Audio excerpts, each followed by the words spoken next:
আপনারা জানেন, স্বাধীনতা উত্তর দেশের সমুদ্র উপকূলীয় এলাকায় আইন শৃঙ্খলা রক্ষার জন্য 1995 সালের 14 ফেব্রুয়ারি গার্ডিয়ান এট সি মূলমন্ত্র উজ্জীবিত হয়ে একটি আধা সামরিক স্বতন্ত্র বাহিনী হিসেবে বাংলাদেশ কোস্টগার্ড এর যাত্রা শুরু হয়।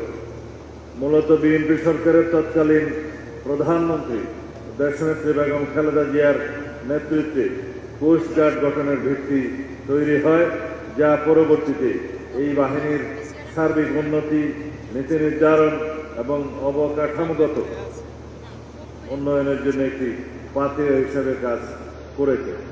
সূচনা লগ্ন হতে এই বাহিনী সকল প্রতিকূলতা পেরিয়ে আজ উপকূলীয় এলাকার জনগণ তথা দেশের গণমানুষের মাঝে আস্থার প্রতীকে পরিণত হয়েছে।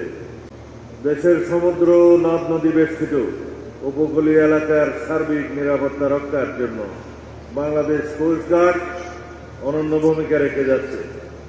এই জন্য কোস্টগার্ডের সকল সদস্যকে আন্তরিক ধন্যবাদ জ্ঞাপন করছি। কোস্টগার্ডের জাহাজ মেরামত ও রক্ষণাবেক্ষণের জন্য মুন্সিগঞ্জ জেলার গজারিয়ায় আধুনিক ডকইয়ার্ডের নির্মাণের পরিকল্পনা গ্রহণ করা হয়েছে। কোস্টগার্ড বহরের অতি পুরাতন 9টি জাহাজের প্রতিস্থাপক হিসেবে দেশীয় শিপইয়ার্ডে নতুন 9টি পেট্রোল ভেসেল নির্মাণের প্রকল্প প্রক্রিয়াধীন রয়েছে। পাশাপাশি কোস্টগার্ডের জন্য আগামীতে হেলিকপ্টার সহ মেরিটাইম সার্ভেইলেন্স সিস্টেম ও রেস্কিউ ড্রোন ক্রয়ের পরিকল্পনা আমাদের রয়েছে।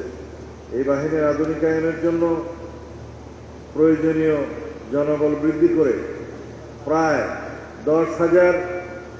10,000-এ উন্নীত করার পরিকল্পনাও গ্রহণ করা হয়েছে। আধুনিক জাহাজ ও অত্যাধুনিক সিস্টেম সমূহ বাংলাদেশ কোস্টগার্ড বহরে সংযোজিত হলে এই বাহিনীর অপারেশনাল সক্ষমতা অতীতের যে কোনো সময়ের তুলনায় বহুগুণে বৃদ্ধি পাবে বলে আমার বিশ্বাস। তাছাড়া কোস্টগার্ড সদস্যদের বাসস্থান সংকট দূরীকরণে মিরপুর জোয়ার সাহারা এলাকায় বাউনিয়া এবং পূর্বাঞ্চলে জমি অধিগ্রহণের কাজ চলমান রয়েছে। কোস্টগার্ড প্রতিষ্ঠাতা দেশনেত্রী বেগম খালেদা জিয়ার দূরদর্শী চিন্তা ও প্রধানমন্ত্রী তারেক রহমানের দক্ষ ও বলিষ্ঠ নেতৃত্বে বর্তমান সরকার কোস্টগার্ডকে একটি আধুনিক ও যুগোপযোগী বাহিনী হিসেবে প্রতিষ্ঠিত করতে বদ্ধপরিকর। আমাদের মূল মন্ত্র হল সততা, নিষ্ঠা এবং সাহসিকতার মাধ্যমে সবার আগে বাংলাদেশকে বিশ্বের সামনে আত্মমর্যাদা সম্পন্ন জাতি হিসেবে প্রতিষ্ঠিত করা।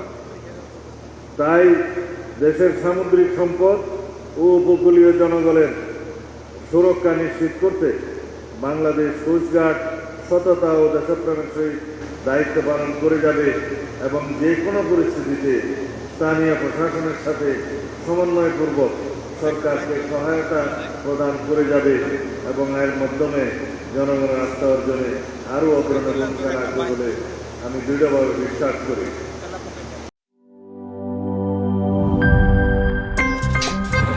আমার একটা স্মার্ট সিদ্ধান্তে 25% গ্যাসের খরচ কমেছে। ভাবছেন কিভাবে? সাধারণ গ্যাস স্টোভ বদলে আমি এনেছি আরএফএল গ্যাস স্টোভ। এর সাইন্টিফিক নজল ও ব্রাস বার্নার ক্যাপ সমানভাবে তাপ ছড়িয়ে রান্না করে দ্রুত, তাই গ্যাসও বাঁচায় 25%, টাকাও বাঁচে 25%। আরএফএল গ্যাস স্টোভ নিরাপদ ও গ্যাস সাশ্রয়ী।